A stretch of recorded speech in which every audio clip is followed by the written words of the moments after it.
The most dangerous man in Seoul was not prepared for the 5-year-old girl who walked across the hotel lobby, stopped in front of him, and said, "You're the reason my mother cries at night." Cha Moo-yeol felt his blood turn to ice. The child was small, straight black hair cut just below her chin, neat and practical. She wore a simple yellow dress with paint stains on the hem, and she held a worn sketchbook against her chest like armor. She looked up at him with eyes that made his heart stop completely, because those were his eyes. His exact eyes, staring back at him from a face that carried his jawline, his intensity, his expression of quiet assessment. She was unmistakably, undeniably his. "She doesn't know I hear her," the girl continued, her voice soft but unwavering. "She goes to the bathroom and runs the water so I won't know, but I know. I always know when she's sad." Moo-yeol couldn't speak, couldn't breathe, couldn't do anything but stare at this child, the child he had sent away 6 years ago, still growing inside her mother, the child he had never held, the child whose first steps and first words he had missed because he was too busy destroying enemies to be a father. "You look like me," the girl said, tilting her head slightly. "Same eyes, same chin, same face my mother draws when she thinks I'm not looking." She paused. "She draws you a lot. She never shows me, but I find them. You're always smiling in her pictures, but you're not smiling now. You look like you've seen something that hurts." Behind her, frozen by the hotel fountain, stood Zecora Okonkwo. 6 years since she had vanished from Seoul. 6 years since he had forced her to leave to protect her from the enemy who wanted to destroy everything he loved. 6 years of fighting, bleeding, waiting for the day he could bring her home. And now she was here, in his hotel, with their daughter. The daughter who had grown up without him, the daughter who knew his face only from her mother's hidden drawings.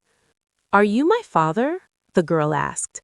The question was simple, direct. No drama, no accusation, just a child who had been waiting for an answer her whole life and was tired of waiting. "Yes," Moo-yeol heard himself say. "Yes, I am." The girl nodded slowly, like she had already known, like she had just been waiting for him to catch up to the truth she had always carried. "My name is Cha Soo-min, but Mommy also calls me Adaeze. That was my grandmother's name, Mommy's mother. She died before I was born, but Mommy says I have her spirit." She looked at him with those devastating eyes. "Mommy says her mother was the bravest woman she ever knew. She survived things that would have broken other people, but she never stopped being kind." She tilted her head. "Are you brave?" "I try to be." "That's not an answer, that's hiding." She said it, without malice, just observation. "Mommy does that too. When she doesn't want to tell me something hard, she says, 'I try,' instead of yes or no." Moo-yeol almost laughed. Almost. But the weight in his chest was too heavy for laughter. "Yes," he said instead. "I'm brave. I've had to be."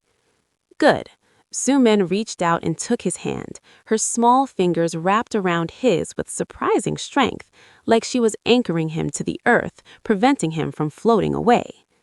Moo-yeol dropped to his knees, not because his legs gave out, though they nearly did, but because this child, his child, deserved to be looked at eye to eye, deserved to know that she mattered, that she had always mattered, even during the 6 years when he couldn't be there. "I'm sorry," he whispered. "I'm sorry I wasn't there. Mommy says you were fighting bad people to keep us safe." "I was." "Did you win?" "Yes." "Did you make sure they can never come back?" The question should have been disturbing coming from a 5-year-old, but Soo-min asked it the same way she might ask about the weather, just gathering information, trying to understand the shape of the world. "Yes," he said. "I made sure they could never come near you or your mother." Soo-min considered this. Then something shifted in her eyes, a flash of steel beneath the softness that appeared without warning. "Good. she said, her voice suddenly harder.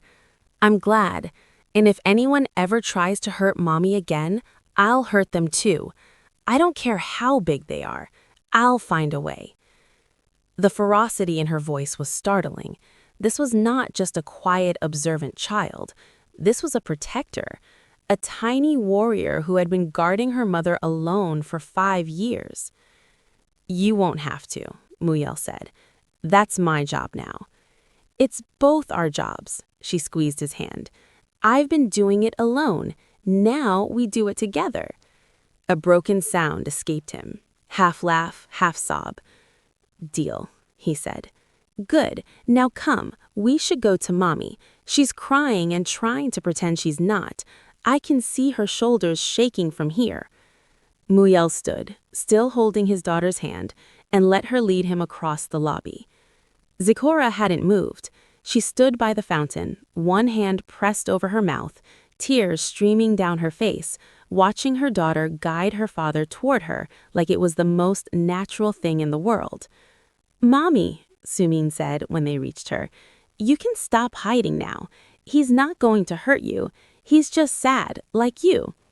Zikora let out a sound that was half laugh, half sob. When did you get so wise, baby? I've always been wise. You just couldn't see it because you were too busy being sad. Sumin released Muyel's hand and pushed him gently toward her mother. Hug her. She needs it. She hasn't been hugged properly in a long time. I try, but my arms are too small. Yours are better. Muyel looked at Zikora. She looked at him. 6 years of silence, 6 years of longing, 6 years of carrying a love so heavy it had nearly crushed them both. Hi, she whispered. Hi, he whispered back. And then she was in his arms. He held her like he was afraid she would dissolve if he let go. She clung to him like he was the only solid thing in a world that had been spinning out of control. They stood there, in the middle of the hotel lobby, crying into each other, finally touching after 6 years of aching. Sumin watched them with a small, satisfied smile. There, she said quietly, to no one in particular. That's better. Now maybe we can all stop being sad. She opened her sketchbook, pulled out a pencil, and began to draw. Her parents embracing. Finally together. Finally home. If you're wondering how a forbidden romance, a midnight escape, and a promise to reunite led to this moment where a 5-year-old artist with her father's eyes just brought her family back together in a hotel lobby, you're going to want to hear the whole story.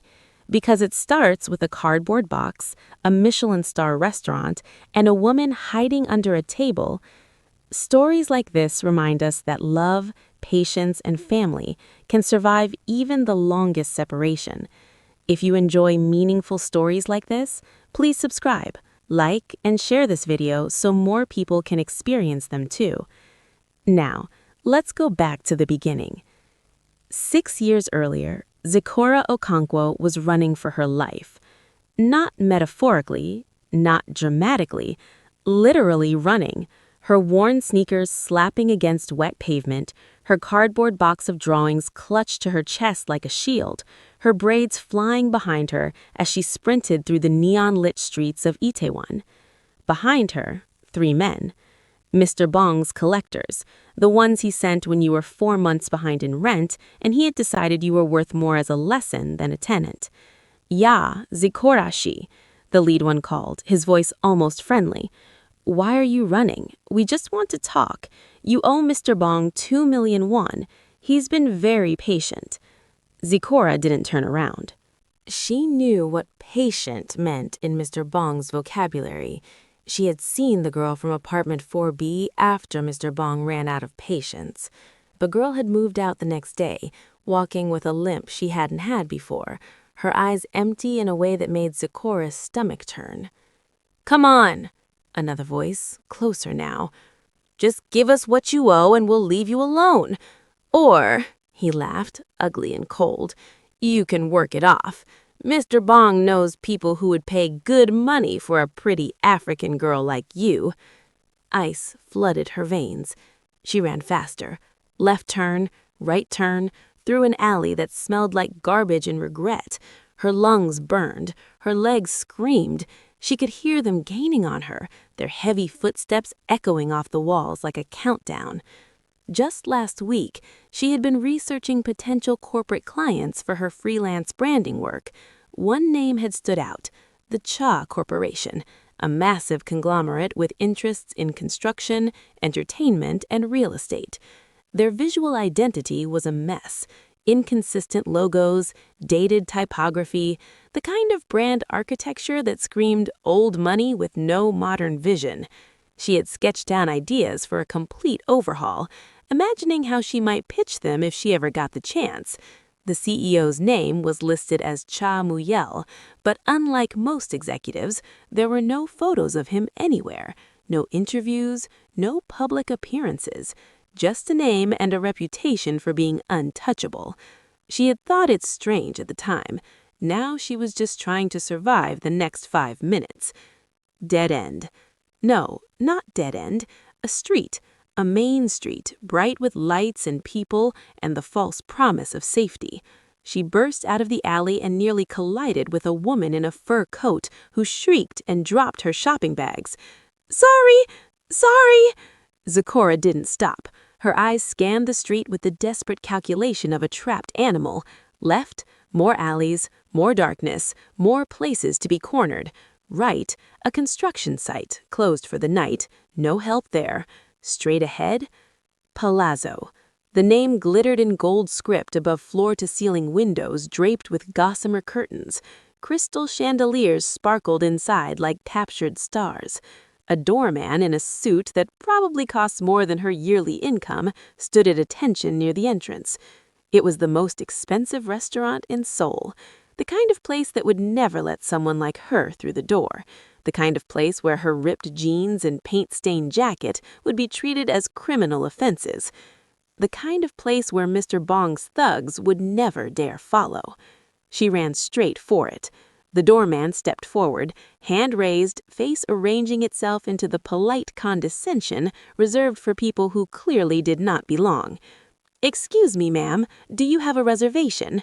She blew past him like a hurricane in cheap sneakers. "Ma'am!" Inside, the restaurant was a cathedral of wealth. Hushed voices, clinking crystal, the subtle perfume of food that cost more per plate than she made in a week. Every head turned as she burst through the door, wild-eyed and breathless, clutching her cardboard box like a lifeline. She didn't care about their stares. She was scanning, calculating, looking for options. And then she saw him. Table 7, the corner table, tucked behind a decorative screen of carved mahogany, the best seat in the house, positioned for privacy and power. A man sat alone. He was devastatingly, unfairly handsome in the way that made her immediately distrust him. Dark hair swept back from a face that could have been carved from marble, all sharp angles and cold perfection. His suit was charcoal gray, impeccably tailored, probably costing more than her entire education. His name is Cha Muyel. He's 31 years old. His eyes are dark, cold, and empty, the eyes of a man who has seen things that would break ordinary people and simply didn't break. Muyel is the heir to the Cha Empire, the most powerful crime family in South Korea. His father built it from nothing. His father expanded it into construction, real estate, entertainment, and shipping. Legal businesses on top, and beneath, a shadow empire that controlled half the underground economy of Seoul. 2 years ago, Muyel's father was murdered, shot 3 times in his own office by a rival faction. Muyel took over the family. He restructured the empire. He became the youngest and most feared mafia boss in Seoul's history, although he hasn't made a move on his father's killer yet. But power comes at a price. Muyel hasn't smiled in 2 years. Hasn't laughed, hasn't felt anything except cold, calculated purpose. His men respect him, his enemies fear him, and his grandmother, the only person in the world he loves, despairs over him. Because tonight, Muyol is on a blind date, his 15th blind date this year. Not by choice, never by choice. His grandmother, Grandma Cha, a tiny, fierce 78-year-old woman who runs the family's legitimate businesses and terrorizes everyone from CEOs to gangsters, has made it her dying mission to see her grandson married before she goes to meet your grandfather in heaven, which could be any day now, Muyol. So, here he sits, a glass of untouched red wine before him, his phone face down on the table, his expression somewhere between boredom and murder. But Sakura didn't know any of these, or she couldn't care less now that she's running for her life.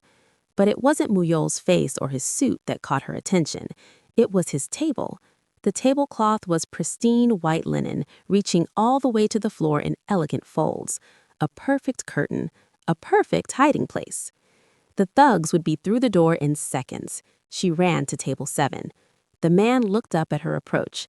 His eyes, dark, cold, unnervingly perceptive, tracked her with the detached interest of a scientist observing an unusual specimen.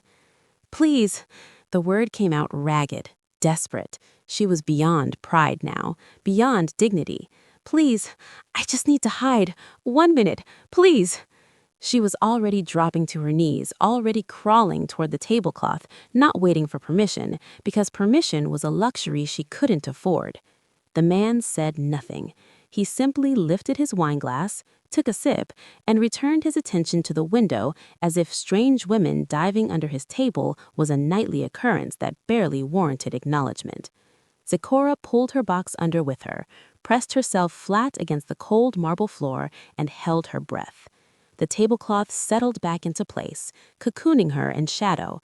She could see his shoes, Italian leather, perfectly polished, the kind of shoes that had never walked through the dirty streets she called home. She could hear the soft clink as he set down his glass. The restaurant door banged open. "Where is she?" A voice she recognized, the lead thug, the one who smiled like a hyena. "The black girl, she ran in here. She owes 2 million won." Footsteps, commotion, the maitre d' protesting in scandalized tones about appropriate behavior and valued clientele. "We don't care about your clientele. We're looking for someone." Under the table, Zikora's heart hammered so hard she was certain everyone in the restaurant could hear it. Her fingers clutched the edge of her box. Her whole body trembled with the effort of staying silent. So now he knew. 2 million won, the amount that had been hanging over her head like an executioner's blade, the amount that had turned her into prey. Footsteps approached table 7. Hey you, seen a black girl come through here? Braids, skinny, carrying a box?" Silence. Then a voice, cold, calm, carrying the quiet authority of someone who had never needed to raise it. "You're interrupting my dinner." The temperature in the restaurant seemed to drop several degrees. "I asked you a question," the thug pressed, but his voice had lost some of its confidence. "And I'm telling you that you're interrupting my dinner." The man's tone didn't change, didn't sharpen. It simply stated a fact that carried, somehow, the weight of a death sentence. "I suggest you leave, now, before I decide to take your rudeness personally." The thugs shuffled nervously, whispering amongst themselves. She couldn't make out the words, but she could hear the fear in their voices. "Sir, we didn't realize—" Clearly. More shuffling, the sound of footsteps retreating rapidly, the door opening and closing. Silence. Under the table, Zikora slowly released the breath she had been holding. Her hands were shaking. Her whole body was shaking. But she was safe. For now. "They're gone." His voice came from above her, calm and almost amused. She didn't move. "You can come out now, unless you're planning to spend the night under my table, in which case I should warn you, the floor gets quite cold after midnight." Slowly, carefully, Zikora lifted the edge of the tablecloth and peered out. He was looking down at her, not with disgust, not with pity, with something that looked almost like curiosity, as if she was a puzzle he hadn't expected to find and was mildly interested in solving. "Thank you," she said, her voice steadier than she felt. "I'm sorry, I'll get out of your way. Wait, She froze, half emerged from under the table. I have a blind date arriving any moment. If she sees you crawling out from under my table, she'll assume something inappropriate, and the evening will become unnecessarily complicated. He gestured for her to go back under. Stay there until she leaves. It shouldn't take long. I have no intention of making this date last. It was a reasonable request, logical, but Zecora hesitated. I'm not going to hurt you, he said, reading her hesitation. If I wanted to cause you problems, I would have let those men find you. Stay. Wait. When she's gone, you can leave safely. Zecora retreated back under the table, clutching her box, her heart still racing. A minute later, the restaurant door opened again. Heels clicked against marble, expensive heels, confident steps. A woman sat down across from him. Zecora could see her designer shoes through the gap at the bottom of the tablecloth, Louboutins, red soles gleaming. You're Cha Mu-yol, the woman said, her voice dripping with bored entitlement. I expected you to be taller. Under the table, Zecora's eyes went wide. Cha Mu-yol, the CEO she had researched just last week, the man whose company she had been dreaming about pitching to, the face that had never appeared in any photograph or interview. She was hiding under the table of the most powerful and apparently the most secretive businessman in Seoul. I'm sorry to disappoint, he replied, his voice dry. My father says your family is powerful. Good. I have requirements. The woman, the blind date, set something down on the table, probably her phone. Let me be clear about my expectations so we don't waste each other's time. There was the sound of paper unfolding. She had brought a literal list. First, the dowry. I expect no less than 8 billion won. My family's reputation demands it. My mother suggested 10 billion, but I told her I'd be reasonable. Under the table, Zecora's hand flew to her mouth. Second, children. I'll have one. A boy, preferably. I've already consulted with specialists for selection options. I refuse to destroy my figure more than once. My personal trainer says pregnancy is already a nightmare for maintaining core strength. Zecora was biting her fist now, shoulders shaking with suppressed laughter. Third, living arrangements. I require a separate wing. I don't share bedrooms after the first 6 months. My sleep is sacred. My dermatologist says stress wrinkles are caused by insufficient REM cycles, and I won't have that. A sound escaped Zecora, small, strangled, something between a snort and a wheeze. The woman paused. What was that? What was what? Mu-yol's voice was perfectly innocent. What was heard under the table? I didn't hear anything. The woman seemed unconvinced, but continued. Fourth, your family. I've heard your grandmother is involved in business decisions. That stops immediately. I manage my own household, and I refuse to take orders from some elderly woman who doesn't understand modern. Zecora couldn't hold it anymore. The laugh burst out of her, full, body-shaking, tears streaming. She clamped both hands over her mouth, but it was too late. The tablecloth shook. The sound echoed. The woman stared at the table. Then she reached down and yanked up the tablecloth. Zecora looked up at her from the floor, face wet with tears of laughter, clutching a cardboard box, wearing an expression of horrified amusement that she couldn't quite suppress. Hi, she managed weakly. The silence that followed could have crushed diamonds. The woman's face cycled through emotions, confusion, shock, disgust, and finally nuclear rage. What is this? She shot to her feet so fast her chair screeched against the marble. A woman? Under the table? This is a setup. You planned this. I really didn't. My father will hear about this. The matchmaker will hear about this. Everyone in Seoul will hear about this. She was gathering her bag, her phone, her lists, all while her voice climbed octaves. I have never been so insulted. She stormed toward the door, then turned for one final shot. The dowry is now 12 billion won, and I'm telling everyone that Cha Mu-yeol is a deviant who keeps women under his furniture. The door slammed behind her so hard that a nearby wine glass toppled and shattered. Silence. Every single person in the restaurant was staring at table 7. Zecora crawled out from under the table, stood up slowly, and brushed off her jeans with as much dignity as she could muster, which wasn't much. "I am so sorry," she said.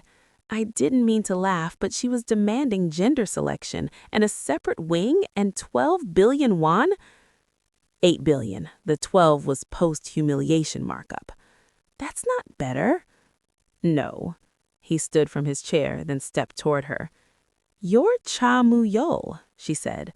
"I researched your company last week, Cha Corporation. You have no photos anywhere, no interviews, no public presence at all. You researched my company? I'm a brand consultant and artist. Your visual identity is a mess. Inconsistent logos, outdated typography, brand architecture that screams, 'We stopped trying in 2005. She held up her cardboard box. "I was going to pitch you on a complete overhaul, if I ever got the chance." Something flickered in his eyes. Interest. Genuine interest. "You were going to pitch me?" "I pitch everyone eventually, or I try to." She gestured at her ripped jeans, her paint-stained jacket. "Obviously, I'm not exactly in a position to be pitching anyone right now." "Show me." "What?" "The box. Your work. Show me." Zecora hesitated. This box contained everything she had.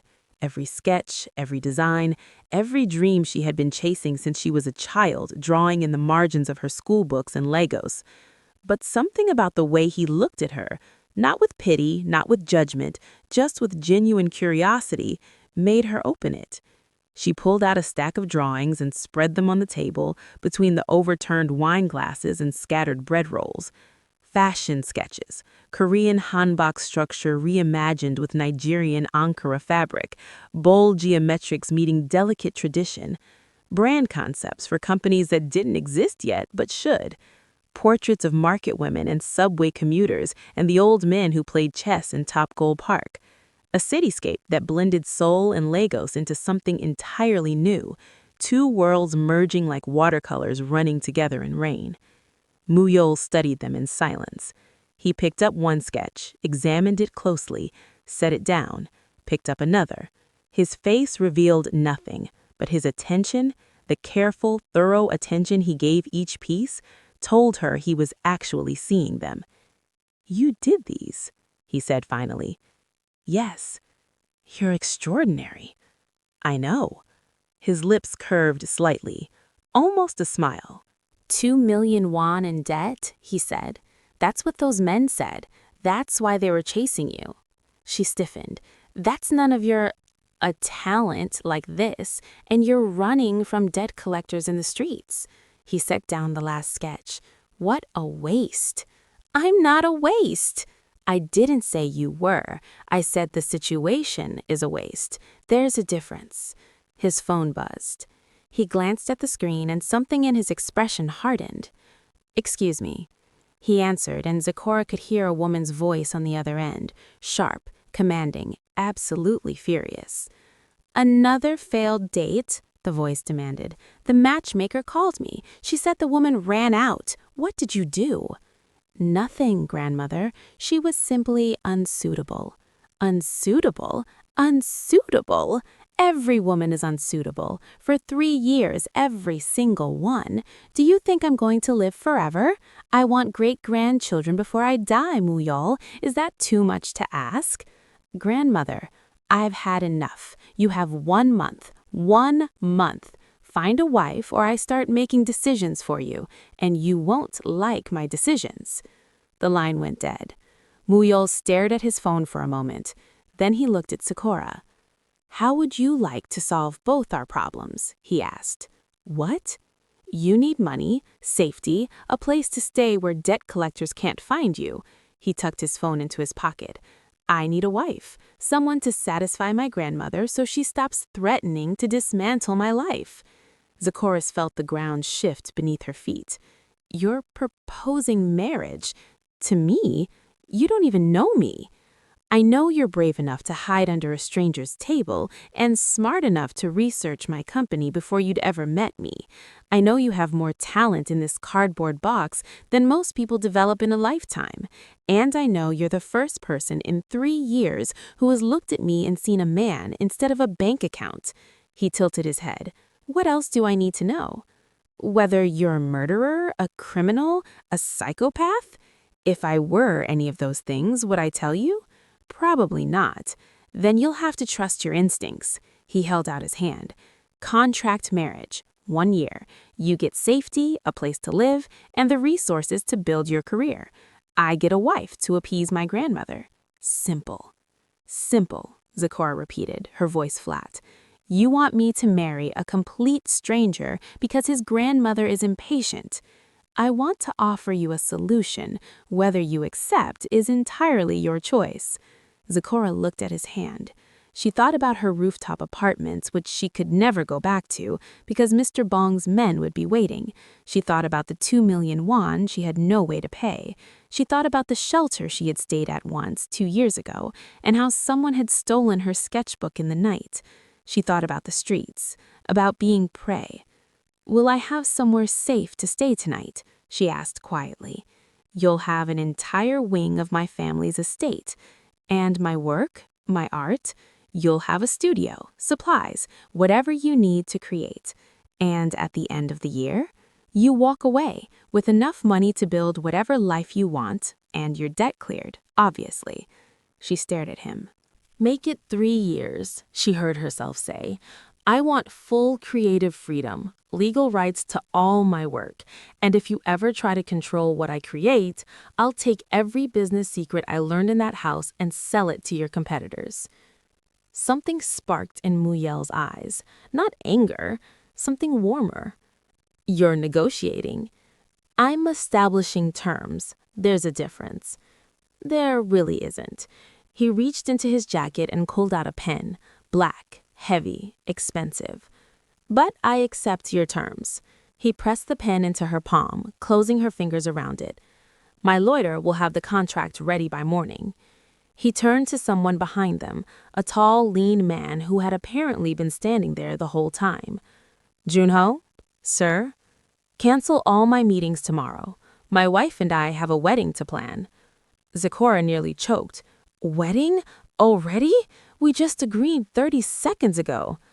My grandmother won't wait, and if we're going to convince her this is real, we need to move quickly. He looked at her.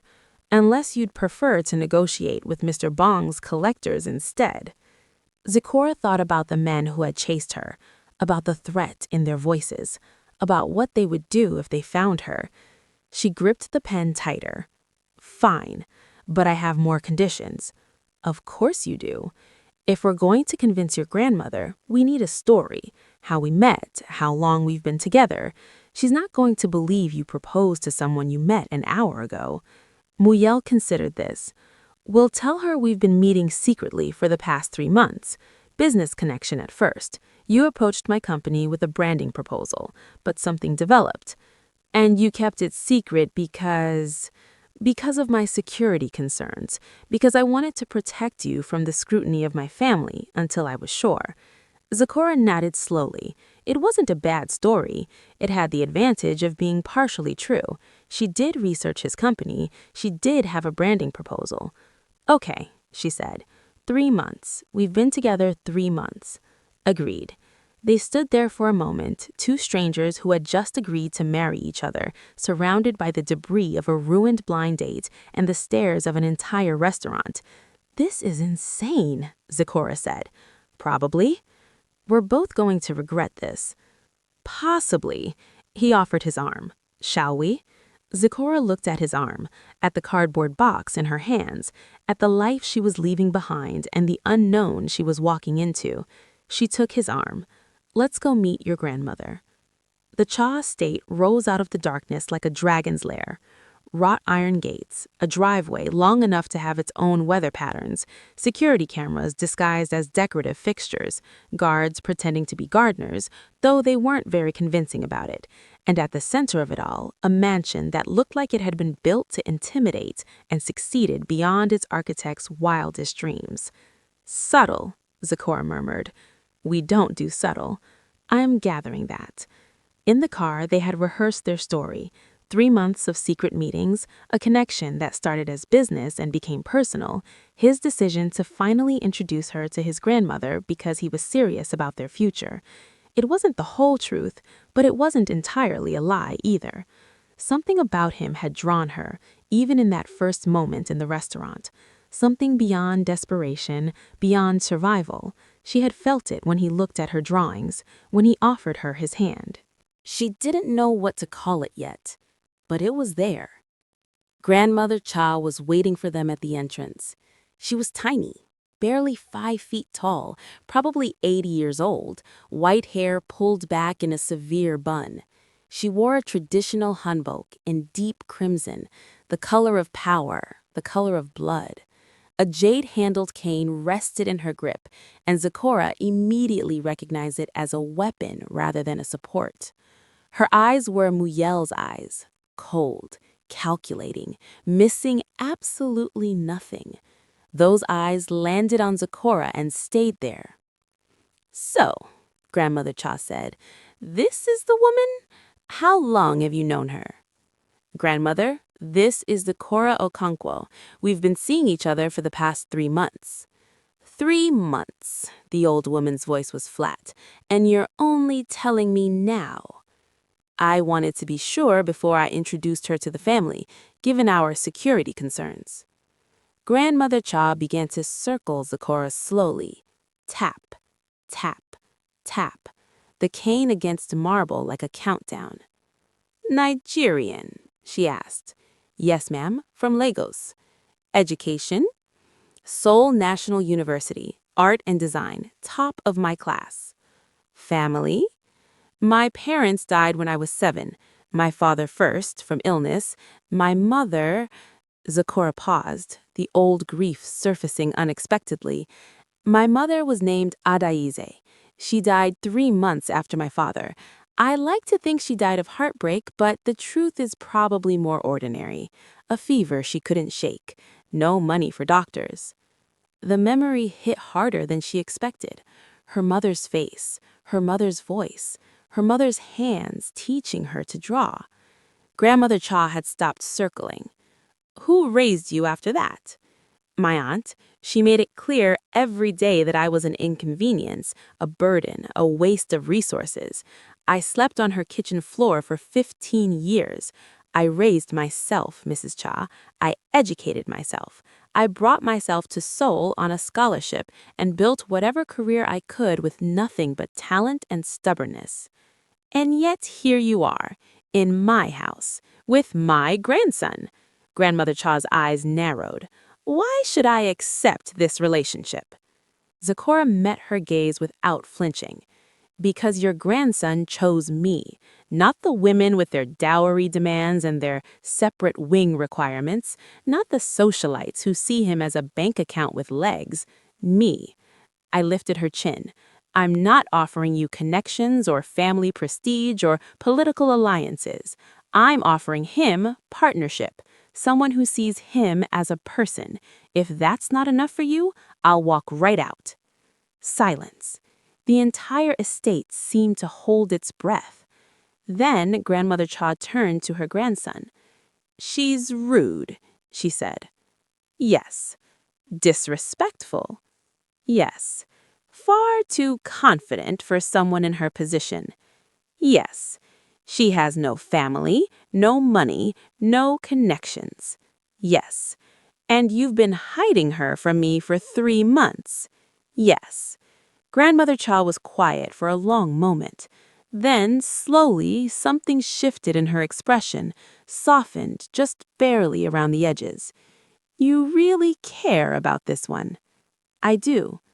The old woman looked at Zecora again, long, searching, looking for something only she could see.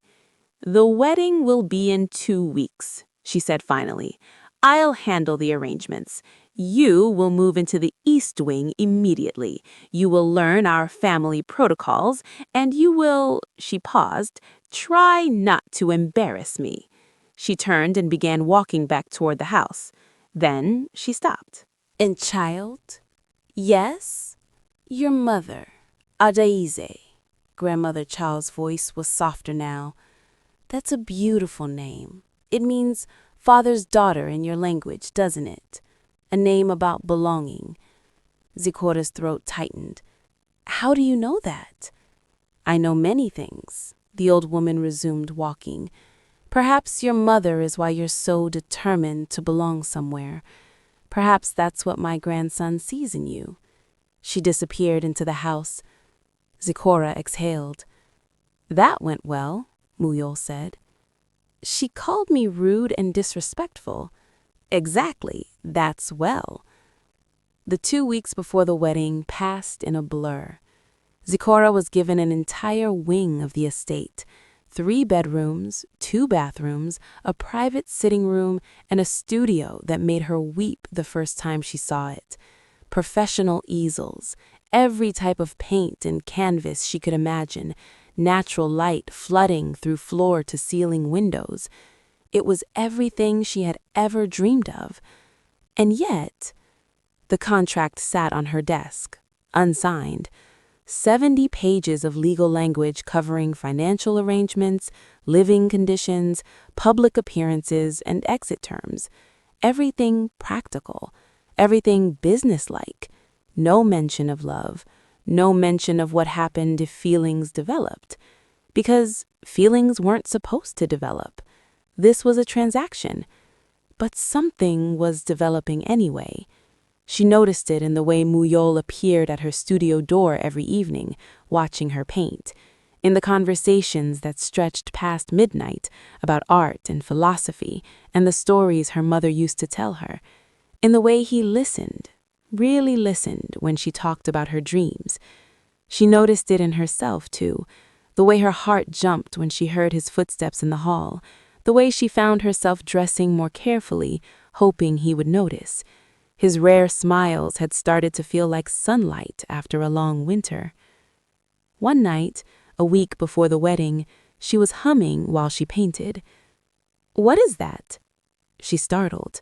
She hadn't heard him come in. "What is what?" "The song. You've been humming it for the past hour." "Oh!" She felt her cheeks warm.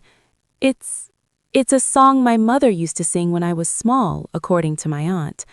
I don't remember much about her, but I remember that song." "What's it called?" "I don't know if it has a name. It's just her song, the melody she hummed when she was happy." Muyol was quiet for a moment. Then he nodded once and left. Zikora thought nothing of it at the time. She would think about it later, at the wedding, when a traditional musician began to play a melody that stopped her heart. Her mother's song. He had remembered. He had found someone who knew it and arranged for them to play it at their wedding. A fake wedding, a contract marriage, and he had given her the one thing that could have made it feel real. She was in so much trouble. The wedding was small, elegant, full of people Zikora didn't know. She wore a hanbok of white and gold, embroidered with patterns that blended Korean tradition with Nigerian designs, something she insisted on, something that felt like carrying her mother into this new life. When the musician began to play her mother's song, Zikora started crying and couldn't stop. Muyel noticed. Of course he noticed. He noticed everything. His hand found hers, squeezed once, held. He didn't say anything. He didn't need to. She looked at him, this stranger she was marrying, this man who had remembered a melody she had hummed once and turned it into a gift, and she felt something crack open in her chest. This was supposed to be a transaction. It wasn't feeling like a transaction anymore.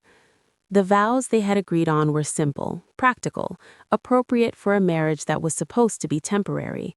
But when Muyel spoke, his voice carried something that sounded almost like truth. I take you as my partner, he said, to protect, to support, to build something together, for as long as this lasts. Zikora's voice shook when she responded. I take you as my partner, to trust, to challenge, to stand beside, for as long as this lasts. For as long as this lasts. It was supposed to mean 1 year, maybe 3. Looking into his eyes, Zikora wasn't sure anymore. They kissed. It was soft, brief, appropriate for a public ceremony. And yet, when their lips touched, something passed between them that had nothing to do with contracts or arrangements. Something that felt like the beginning of something real. The marriage was supposed to be a performance. It didn't stay that way. They fell into each other gradually, then all at once. It started with the evening conversations that stretched past midnight, with the way he appeared in her studio doorway night after night just to watch her paint, with the way she found herself seeking him out, inventing excuses to be near him. It became real the night he told her about his parents. They were in his study, past midnight, the rest of the house asleep. He had been drinking, not heavily, but enough to lower his walls. My mother was a painter, he said, like you. You've never mentioned her before. She died when I was 12. My father had her killed. Zikora went very still. He didn't pull the trigger himself, of course, but he ordered it. She had discovered something about his business, something he couldn't let her reveal, so he had her eliminated, made it look like an accident. His voice was flat, controlled, but his hands trembled slightly around his glass. My grandmother raised me. That's why she's so protective. She knows what my father was.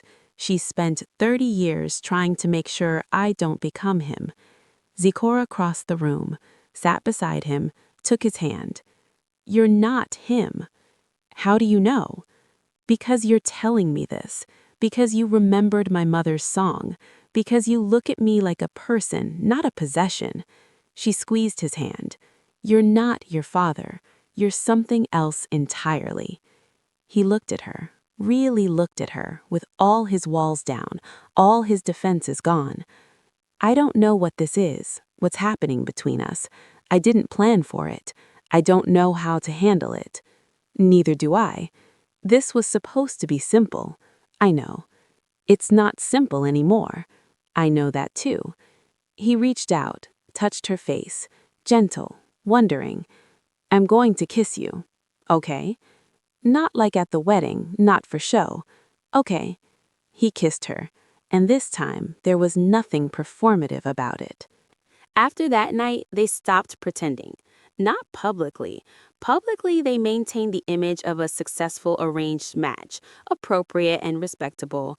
But privately, they were learning each other, the real each other, not the masks they wore for the world.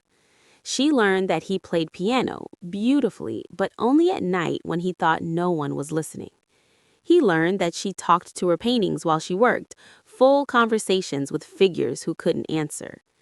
She learned that he had nightmares about his mother, about finding her body, about being too young and too powerless to save her. He learned that she still kept a photo of her own mother in her cardboard box, the box she refused to throw away, even though she now had an entire wing of a mansion to store her possessions.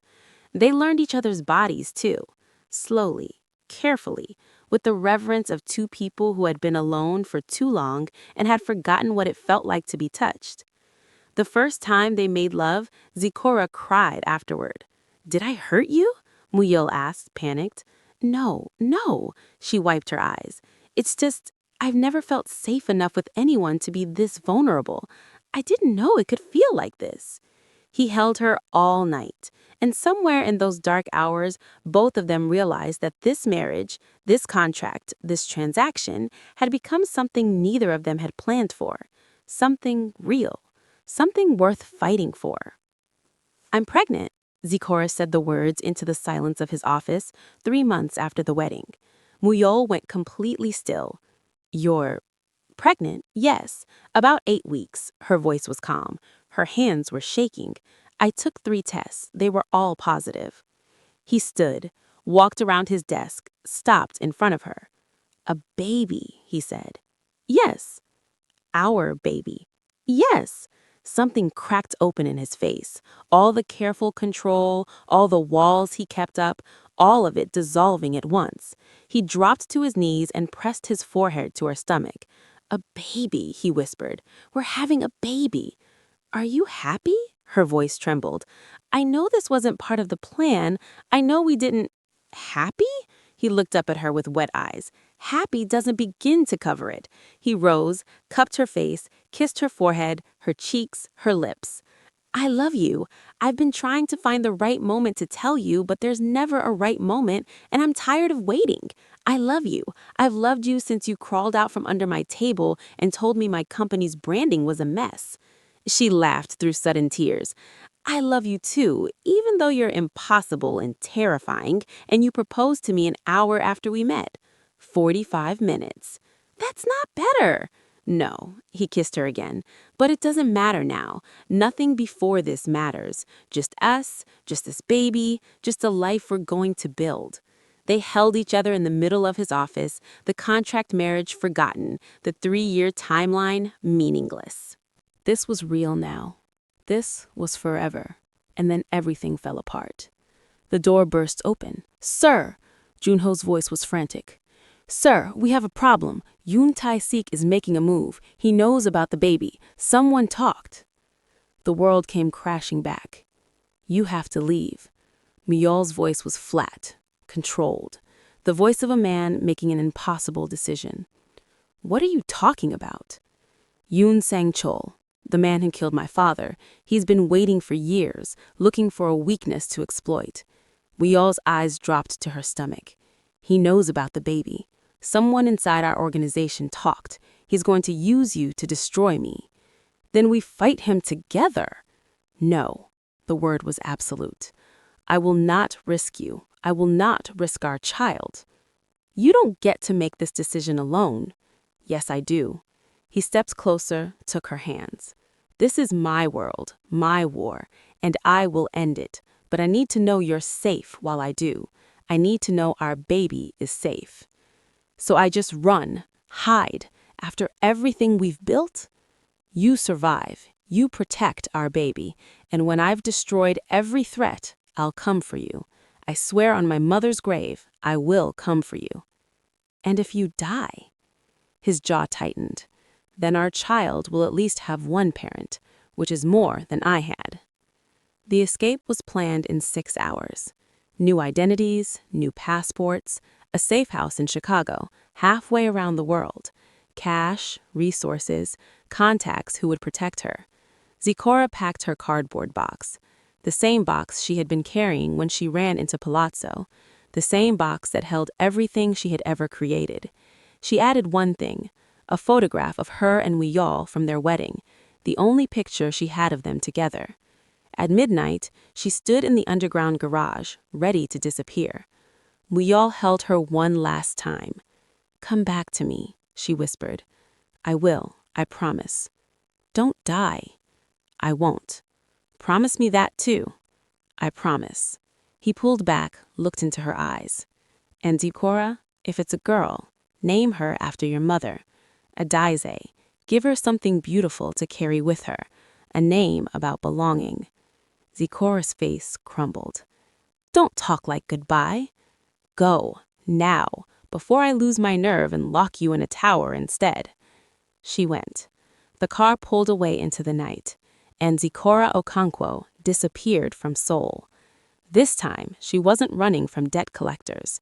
She was running to protect their child, and praying that the man she loved would survive long enough to find them again.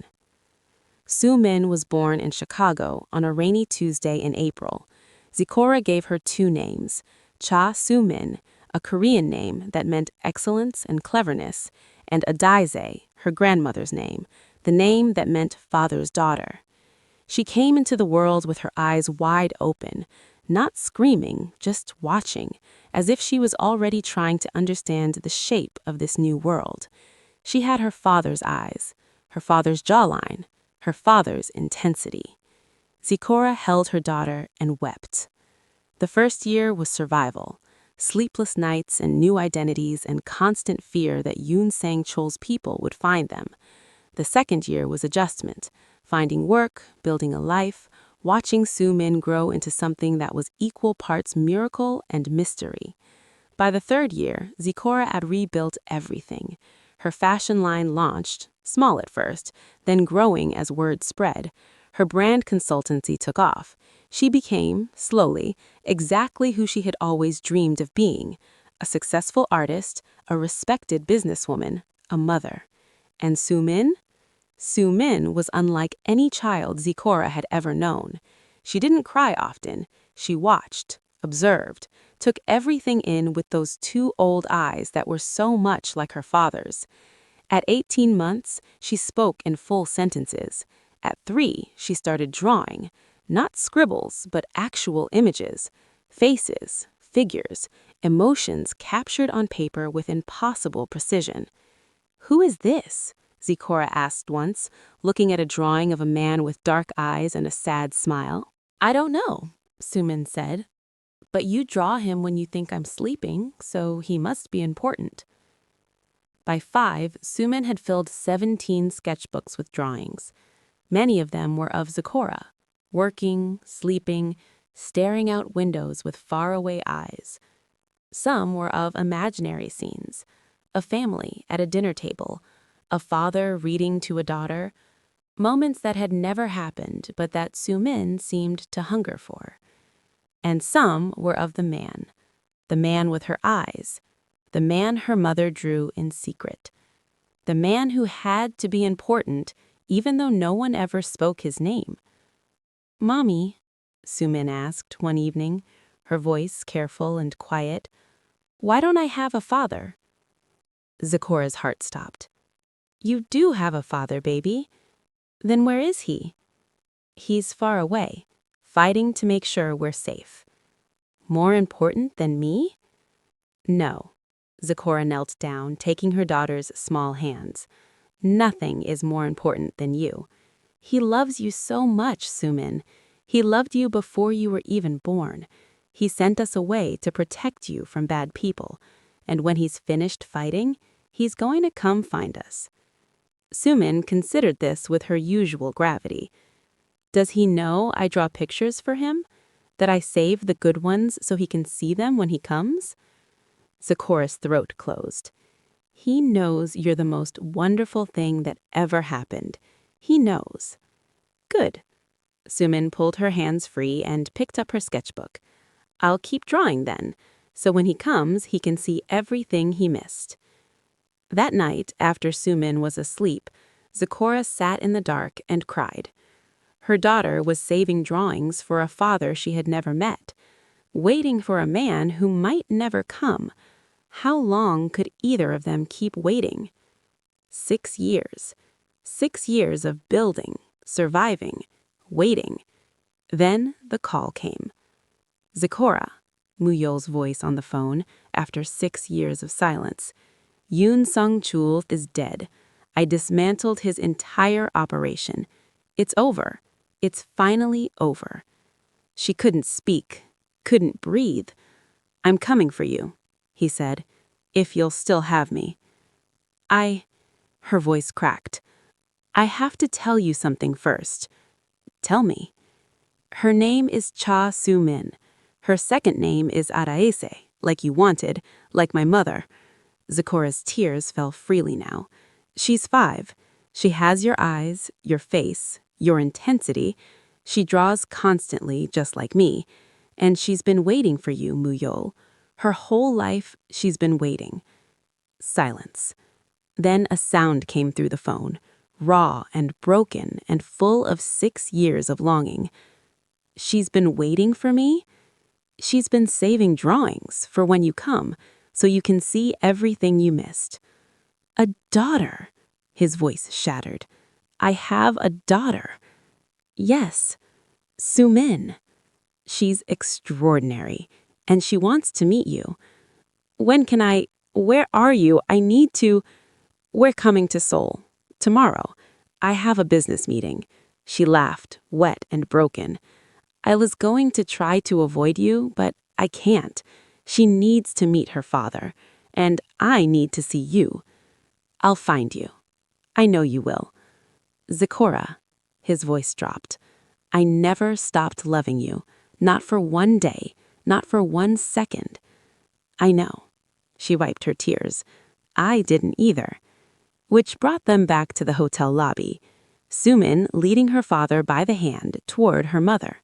A family reuniting in the middle of a 5-star hotel while strangers stared and the world kept spinning. And finally, after 6 years, they were together again. The estate felt different now. It was the same building, the same intimidating gates, the same endless driveway, the same mansion that looked like it had been built to impress and intimidate. But with Sumin running through the halls, her straight black hair flying behind her, her laughter echoing off the marble walls, it felt like a home instead of a fortress. Grandmother Cha, now 86 but still terrifying, had melted the moment she saw Sumin. You look like him, she said, studying the child with those sharp, miss-nothing eyes. When he was small, before the world made him hard. You're my great-grandmother, Sumin replied. Daddy told me about you. He said you're loud in your power, but not mean in your heart. Grandmother Cha had laughed, actually laughed, a sound the household staff had not heard in years. He said that, did he? He said you saved him after his mother died. He said you made sure he grew up knowing how to love. The old woman's eyes had grown bright. Come, she said, taking Sumin's hand. Let me show you the garden. Your great-great-grandmother planted it. She was a dragon, you know. Not literally, but she had fire in her blood. They walked away together, and Zecora watched them go with a full heart. This was what she had been waiting for. This was what she had been fighting for. Family. Later that night, Sumin presented her father with a gift. They were in his study, the same room where Zecora had told him she was pregnant, the same room where everything had shattered and everything had begun. Sumin climbed onto the sofa beside her father and placed her sketchbook in his lap. These are for you, she said quietly. I've been saving them. Muyul opened the book. The first page was a drawing of Zecora sleeping, peaceful, beautiful. The kind of image only someone who loved her deeply could capture. He turned the page. Zecora cooking, Zecora laughing, Zecora staring out a window with faraway eyes, Zecora holding a baby, Sumin herself, tiny and new. Page after page after page. 5 years of moments, captured by a child's hand, preserved for a father who wasn't there. I kept the moments for you, Sumin whispered. All the ones you missed. I saved them so you could see. Muyul's hands trembled on the sketchbook. You did this for me?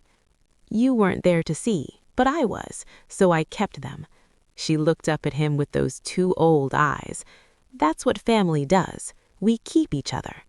He pulled her into his arms and held her tight, his face buried in her hair, his shoulders shaking.